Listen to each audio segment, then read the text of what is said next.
नमस्कार। Online classes में आपका फिर से स्वागत है।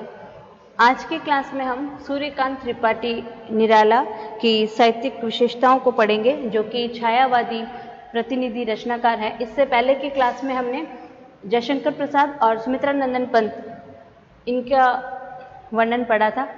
इनकी जो साहित्यिक विशेषताएं हैं उनको हमने जाना था। आज की क्लास में हम निराला के बारे में जानेंगे। तो निराला का जन्म 1897 में हुआ था और इनकी जो मृत्यु हुई थी वो 1962 में। तो बसंत पंचमी के दिन इनका जन्म हुआ था उन्नाव में, और इनके पिता का नाम राम सहाय त्रिपाठी था और वे मेदिनीपुर के महिषदल राज्य में नौकरी करते थे।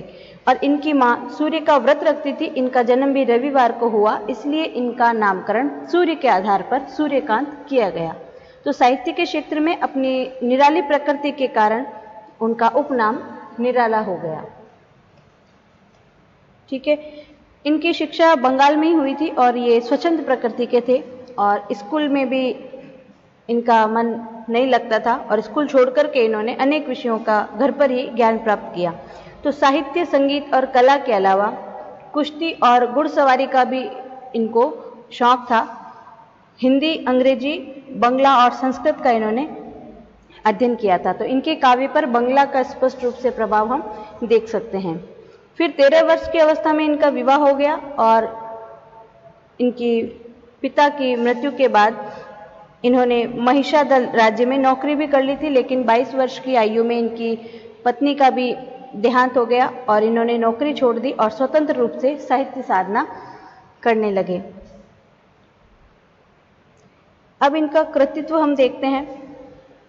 उसमें से प्रमुख हैं अनामिका, परिमल, गीतिका, तुलसीदास, कुकुरमुत्ता, अणिमा, बेला, अपरा, नए पत्ते, अर्चना, आराधना, गीत कुंज, सांध्य कांकली, सरोज स्मृति। सरोज स्मृति जो है वो शोक गीत है, राम की शक्ति पूजा। और इन्होंने काव्य ग्रंथों के अलावा उपन्यास, कहानी, आलोचना और निबंध आदि में भी रचना की है। अब हम इनकी साहित्यिक विशेषताएं देखते हैं। निराला ने क्रांति का विरोध का स्वर मुखरित करते हुए समाज की जो व्यथा है और वेदना है उसको वाणी दी, और विषमता से पीड़ित मानवता की छटपटाहट को उन्होंने अपनी रचनाओं में अंकित किया। तो विधवा के प्रति जो हिंदू समाज है किस प्रकार असहनशील होकर के उस पर अत्याचार करता था, उससे कवि भावुक हो उठता है और उन्होंने विधवा कविता में उसके हाहाकार और वेदना को मुखरित किया। उसके बाद उन्होंने रानी और कानी शीर्षक कविता के द्वारा समाज पर करारा व्यंग्य किया है कि जहां कन्या के विवाह के समय उसके आंतरिक सौंदर्य को न देख करके बाह्य सौंदर्य और धन को प्रमुखता दी जाती है।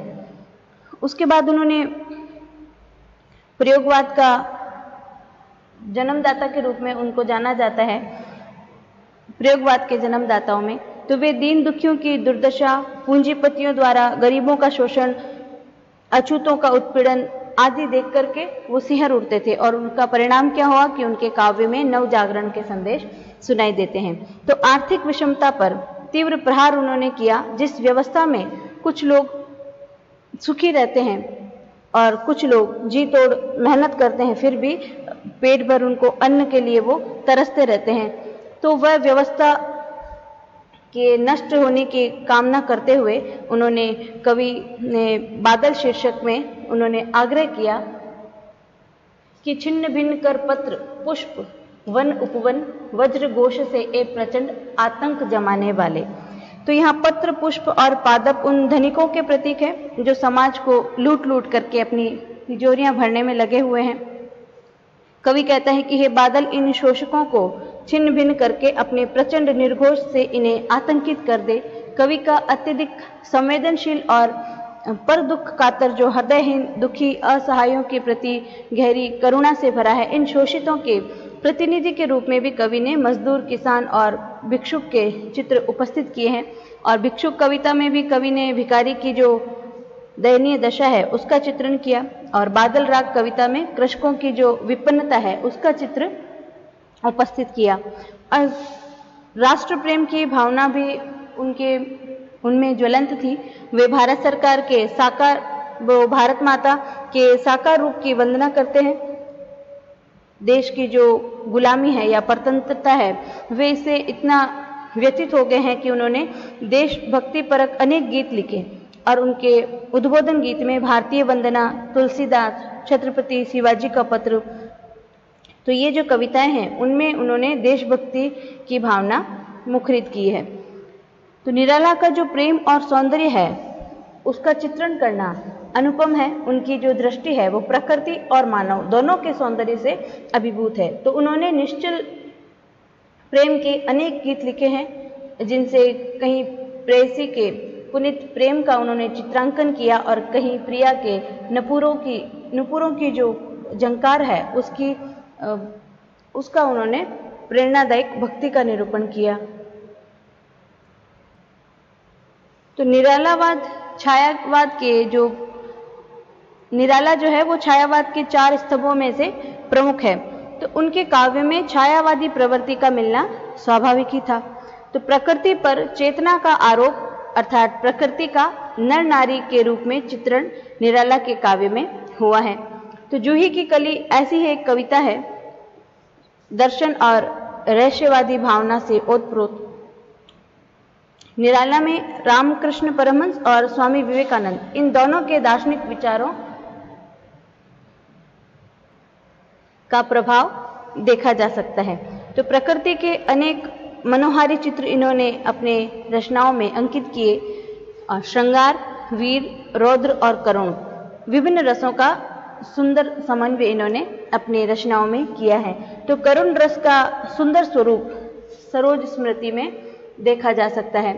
और इनकी जो भाषा है वो बंगला से प्रभावित संस्कृत निष्ठ है और समास की उसमें अधिकता है। भाषा, विषय और विचार जो है वो परिवर्तित होते रहते हैं। छंदों के क्षेत्र में भी इन्होंने क्रांतिकारी प्रयोग किए हैं। मुक्त छंद के जन्मदाता ही नहीं, ये सफल प्रयोक्ता भी है। अनुप्रास, उपमा, रूपक, उत्प्रेक्षा, संदेह आदि अलंकारों का इन्होंने समन्वय रूप से प्रयोग किया है। उसके बाद उन्होंने मानवीकरण और ध्वन्यार्थ योजना इनकी भी योजना की और ये बहुमुखी प्रतिभा के कवि हैं। तो इनके काव्य में हम भाव, भाषा और छंद की दृष्टि से इसको अनुपम कह सकते हैं। तो इस प्रकार निराला की देन साहित्य जगत को अविस्मरणीय है और आधुनिक काल के साहित्य में इनका स्थान भी अप्रतिम है। उसके बाद हम महादेवी वर्मा का साहित्यिक परिचय देखेंगे।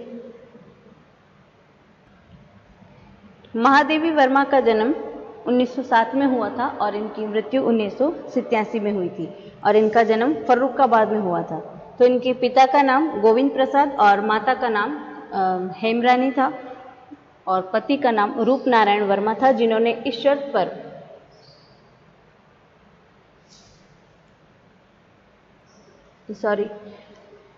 इनका मुख्य क्षेत्र काव्य रहा और उनकी गणना छायावादी कवियों के रूप में की जाती है।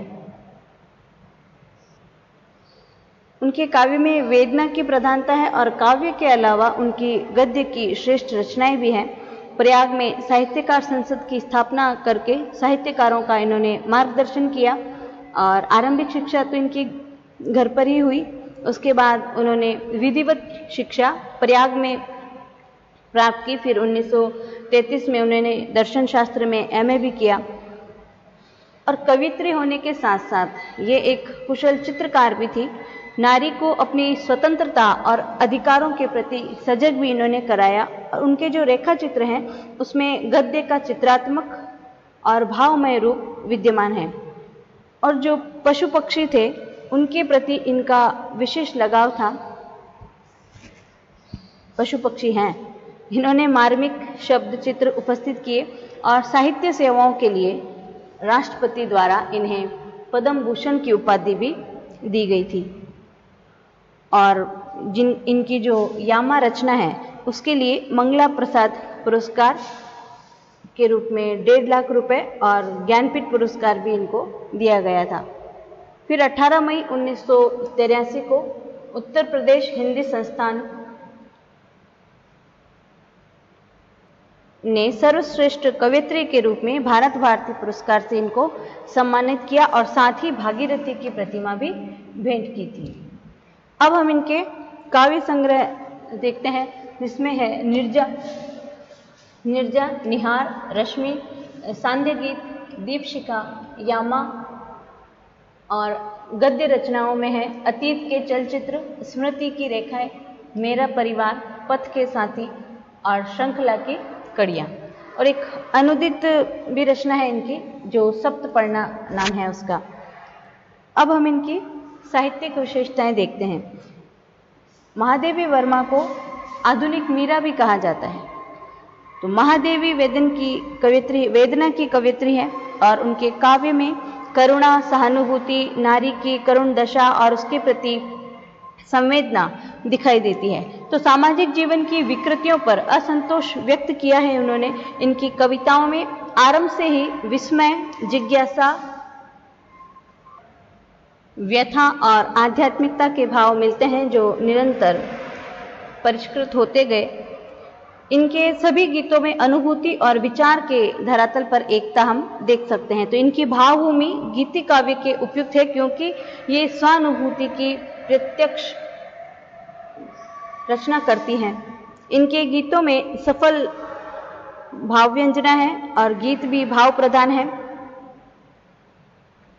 महादेवी वर्मा की जो रचना है दीपशिखा, उसमें उनकी भावधारा का उत्कर्ष रूप दिखाई देता है और प्रेम उनका मुख्य विषय है।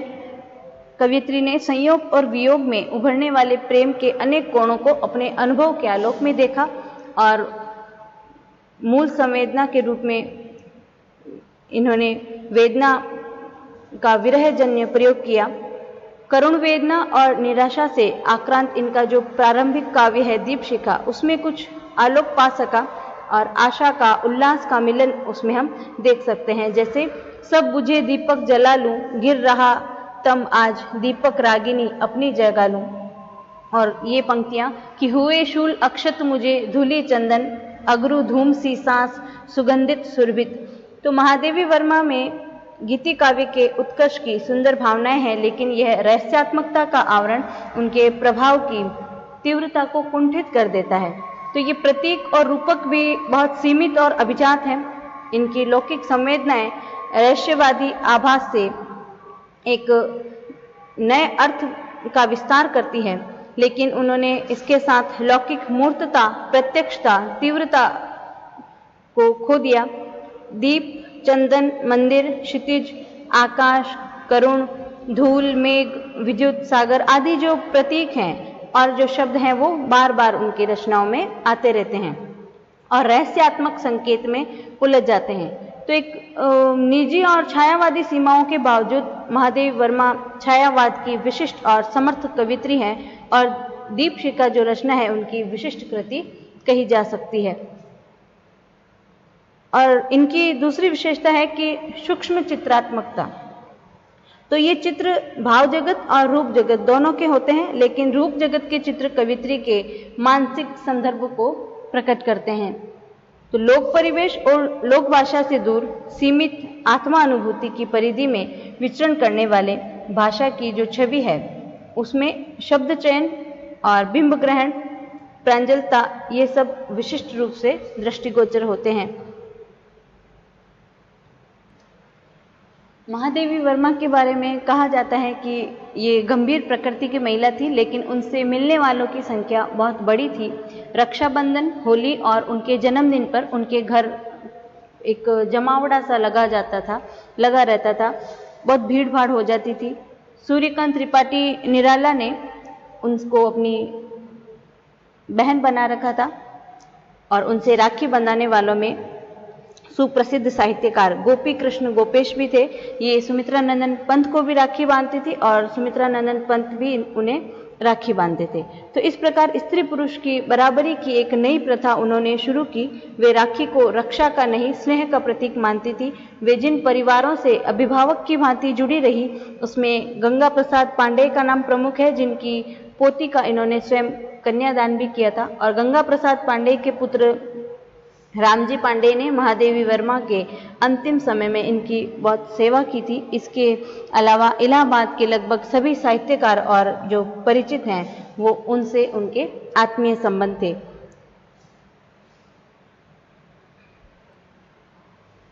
पथ के साथी और मेरा परिवार, ये इन्होंने संस्मरण लिखे थे जो 1956 और 1972 और 1983 में लिखे गए थे। निबंध थे इनकी श्रृंखला की कड़ियाँ, साहित्यकार की आस्था और संकल्पिता। इनकी प्रमुख कहानी है वो है गिल्लू, ये जो हम सबने पढ़ भी रखी है।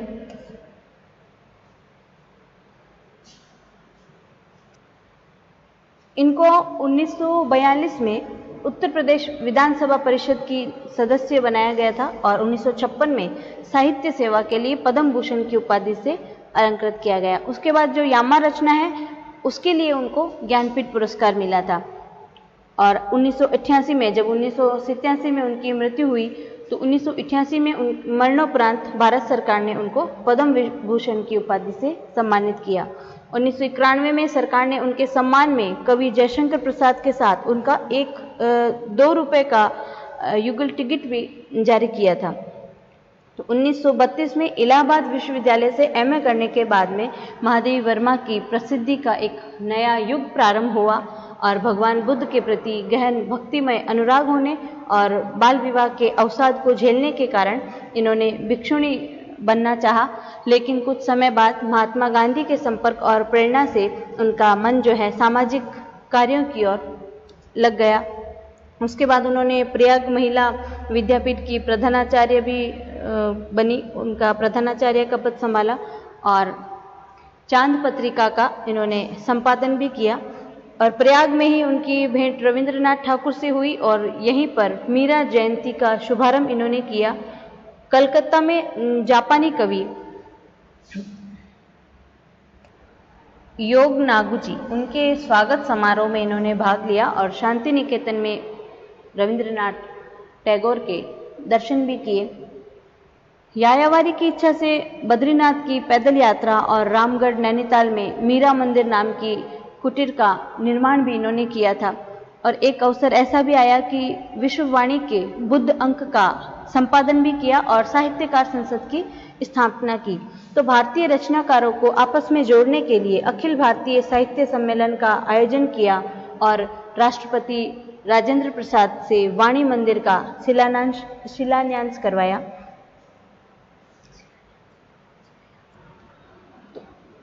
अनेक रचनाकारों के साथ इनके आत्मीय संबंध रहे और स्वाधीनता प्राप्ति के बाद इलाचंद्र जोशी और दिनकर उनके साथ दक्षिण की साहित्यिक यात्रा भी इन्होंने की और निराला की काव्य कृतियों से कविताएं लेकर के साहित्यकार संसद द्वारा अपरा शीर्षक से काव्य संग्रह भी ये प्रकाशित करती थी। तो साहित्यकार संसद के मुख्य पत्र साहित्यकार का प्रकाशन और संपादन इलाचंद्र जोशी के साथ इन्होंने किया था। और प्रयाग में नाट्य संस्थान रंगवाणी की स्थापना की और उसका उद्घाटन मराठी के प्रसिद्ध नाटककार मामा वरेरकर के द्वारा करवाया और भारतेंदु के जीवन पर आधारित नाटक का मंचन भी इसी अवसर पर इन्होंने किया। 1954 में भी ये दिल्ली में साहित्य अकादमी के सदस्य चुनी गई और 1981 में इनको इस पुरस्कार से सम्मानित किया गया। इस प्रकार महादेवी का संपूर्ण कार्यकाल राष्ट्र और राष्ट्रभाषा की सेवा में समर्पित रहा। तो इस प्रकार हम कह सकते हैं कि महादेवी वर्मा मध्यकालीन रहस्य साधना की परंपरा को स्वीकार करते हुए उसे लोक कल्याण के साथ संपर्क करते हुए अपने युग बोध के अनुरूप प्रदान करने का प्रयास कर पाई और रहस्यवाद के इस नए आयाम का उद्घाटन करने का श्रेय महादेवी वर्मा को है। इसके लिए उन्होंने अभिव्यक्ति की सांकेतिकता और सूक्ष्मता के अलावा प्रतीक विधान और अलंकारिकता का आश्रय लेकर के उसे पूर्ण सफलता प्रदान करने के लिए विभिन्न योजनाएं बनाई। तो इस प्रकार आज की क्लास में हमने निराला और महादेवी वर्मा का साहित्यिक परिचय देखा। तो अब तक कल की क्लास में और आज तक दोनों क्लासों को मिलाकर के हमने आधुनिक काल के छायावादी युग के 4 प्रमुख स्तंभ जयशंकर प्रसाद, सुमित्रा नंदन पंत, सूर्यकांत त्रिपाठी निराला